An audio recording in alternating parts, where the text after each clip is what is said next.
শুক্রবার মানে ছুটির দিন, তাই একটু ভালো মন্দ রান্না প্রতিটি বাসায় হয়। আমিও আজকে ভালো মন্দ রান্না করেছিলাম।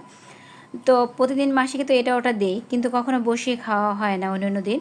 আর শুক্রবার যেহেতু বাসায় থাকে, তাই মাসিকে বললাম যে আজকে দুপুরে খাবার আমার বাসায় খাবে। কিন্তু বেচারা 3টে বেজে গেল, তাও আসে না। ফোন দিতে দিতে তো সে 4টায় আসলো। তখনও শুনলাম যে তার নাকি এখনও 2টি বাসায় কাজ করা বাকি আছে। মানে সে এই বয়সে এসেও 7টি বাসায় কাজ করে।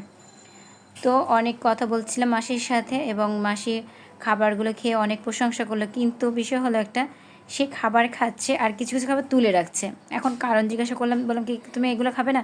বলে যে না, আমি এতগুলো খাবো না, তুমি একটু বক্সে করে দাও। আমি কি কেন, কী করবা? তুলে রাখা বাড়তি খাবারগুলো সে তার স্বামীর জন্য নিয়ে যাবে।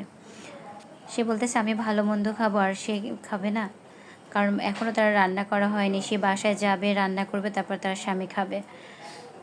ভালোবাসতে হলো রূপ নয়, বয়স নয়, মন দরকার। তাই তো এই বৃদ্ধ বয়সেও তার বৃদ্ধাকে কত ভালোবাসে।